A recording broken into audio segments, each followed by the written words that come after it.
آنا شروع ہو جاتا ہے، نمازیں پڑھنے لگتا ہے، تہجد کا پابند ہو جاتا ہے، قرآن کی تلاوت کرتا ہے، بچوں کو بھی نیکی کی طرف راغب کرتا ہے۔ عزیزان گرامی، پوچھنا یہ چاہتا ہوں کہ جب جوانی تھی، جب لڑکپن تھا، جب جسم میں طاقت تھی، غرور کا نشہ تھا، طاقت کا نشہ تھا، اس وقت مسجد کی یاد نہیں آئی، اس وقت اللہ کی نماز یاد نہیں آئی۔ آج سفید ریش ہو گئے، سفید بال ہو چکے ہیں، یہ رب کی یاد آنا شروع ہو گئی۔ وجہ کیا ہے؟ اسے اپنی منزل نظر آ رہی ہے، اسے اپنی آخر نظر آ رہی ہے۔ اب قبر میں جانا ہے، بچوں کی شادیاں بھی کر لی، سارا معاملہ ہو گیا، رقبے بھی بانٹ دیے، جائیدادیں بھی تقسیم کر دی، ہر معاملہ کر لیا، اب آخرت کی تیاری ہے۔ میرا سوال نوجوانوں سے ہے، میری گفتگو نوجوانوں سے ہے۔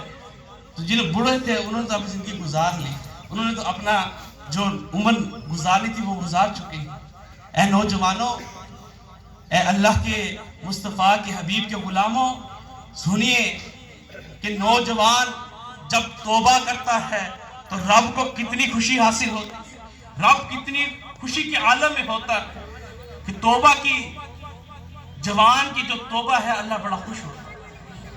یہ سفید ہو تو پھر تو توبہ ہر کوئی کرتا ہے، جب کالی ہو پھر مزہ آتا ہے توبہ کرنے کا۔ جب انسان کے بازو میں طاقت ہو، پیشانی کو پھر جھکانے میں مزہ آتا ہے۔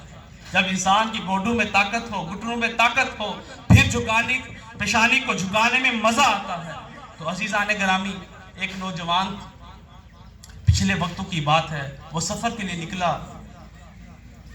تو سفر جب پچھلے زمانوں میں سفر کرتے تھے، سواری کے اوپر اپنا زاد راہ بھی لے جایا کرتے تھے، اپنے کھانے پینے کا سامان بھی لے کے جایا کرتے تھے۔ تو اب نوجوان جب سفر کے لیے نکلا تو جنگل سے گزر ہوا، کافی سفر کرنے کے بعد تھک گیا۔ اس نے سوچا کیوں نہ اپنی سواری کو باندھ کر کچھ دیر آرام کر لیا جائے، کچھ دیر اس درخت کے نیچے جو ہے وہ آرام کر لوں، سایہ ہے، ٹھنڈی چھاؤں ہے، ریسٹ کر لیتا ہوں، آرام کر لیتا ہوں۔ تو اس نے اپنی سواری کو باندھا اور آرام کر لیا۔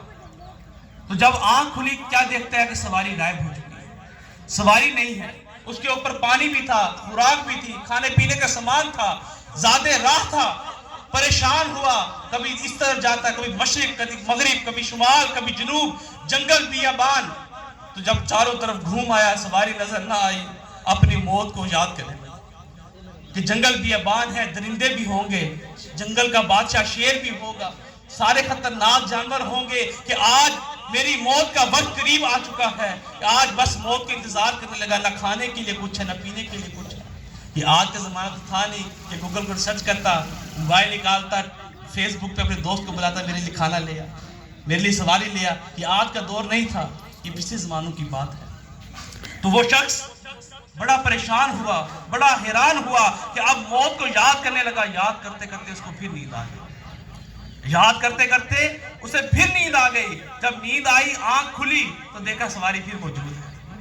جب آنکھ کھلی سواری پھر موجود ہے، بڑا خوش ہوا، اتنا خوش ہوا، خوشی کے عالم میں ہاتھ اٹھا لیے، رب کی بارگاہ میں دعا کرنے لگا کہ یا اللہ تو میرا بندہ اور میں تیرا رب ہوں۔ اب خوشی میں کہنے لگا تو میرا بندہ اور میں تیرا رب ہوں۔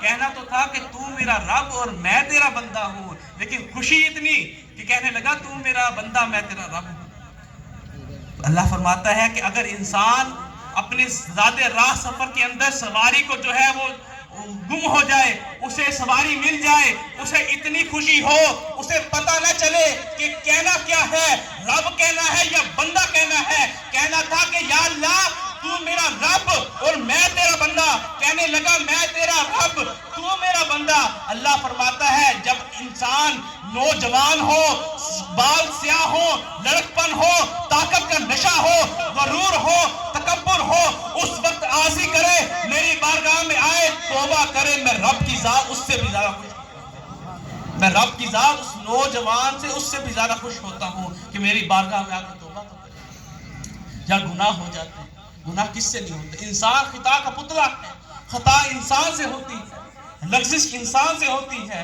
انسان بنا ہی نسیان سے ہے۔ تو نسیان کا مطلب ہی ہے خطا ہونا، بھول جانا۔ تو انسان سے خطا ہوتی، وہ رب کی ذات، وہ میرے مالک کی ذات، بڑی غفور و رحیم ذات ہے۔ وہ کہتا ہے کہ تم میری بارگاہ میں آؤ تو صحیح، تم ہاتھ اٹھاؤ تو صحیح، تم آنکھوں سے آنسو چلاؤ تو صحیح، میں رب کی ذات تمہیں بخشنے والا ہوں۔ وہ ہر رات تہجد کے وقت جب رات کا پچھلا وقت آتا ہے وہ صدائیں لگاتا ہے پہلے آسمان پر. ہے کوئی مغفرت کی دعا مانگنے والا؟ ہے کوئی اپنی آخرت کو سنوارنے والا؟ آج میرا اس کی بخشنے کے لیے تیار ہے. تو ہم غفلت کی نیند سو رہے ہوتے ہیں. میں اور آپ غفلت کی نیند بستر سے نکلنا مشکل ہے. سارے دن کی تھکاوٹ ہوتی ہے, کام کاج ہی ہوتے ہیں, ہمارے لیے اٹھنا بڑا مشکل ہے. عزیزان گرامی, آج کے اگر ہم مشکل کو برداشت کر لیں گے, کل کی مشکل سے ہمیں آسانی نجات حاصل ہو جائے. کل آخرت جو ہے اس سے بھی زیادہ مشکل ہے.